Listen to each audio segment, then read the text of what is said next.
Welcome back to today's morning report on Monday the 24th with me, Richard Perry, market analyst at Handtech Markets. Let's move on to cable now, and cable may not have had the precipitous selling pressure that the euro saw on Friday, but there's certainly still a drift lower that we'd seen. It's still sort of in this range, this sideways range. This is in the hourly chart over the past couple of weeks. It's still sort of in this range sideways. Interesting that that 57.36 resistance is now in place, but it certainly looks like there's a sequence of lower highs over the past few days. It's putting pressure on these lows. That low comes in around 56.25.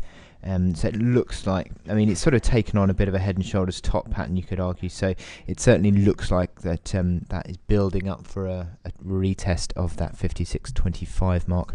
And if that does get broken, then you'd certainly be testing that 55.88 and then subsequently downside from there. In terms of the daily chart, I mean, it's just pretty bearish, isn't it? I mean, there's no real sign of any sort of positive impact on this chart. Even that bullish key one day reversal that we saw last week is sort of not really taken hold for the bulls, and momentum indicators still very much suggesting any rallies are a chance to sell. Below that 55.88 mark, you've got to zoom out slightly here to August last year, and if I just zoom in on that period here, then we can start thinking about that. August last year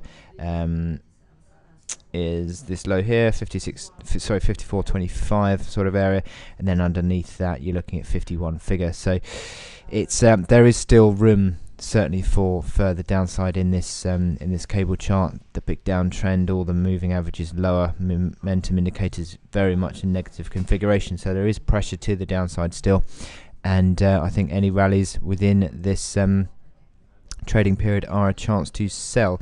In terms of exactly where you might get, if you got a jump, I suppose today's high 56.73, but then obviously that reaction high that you've got here on Friday, 56.90 area as well. So anything around that I think would be given as a chance to sell. Anyway, I wish you good luck in your trading today, and I'll speak to you later. Thank you.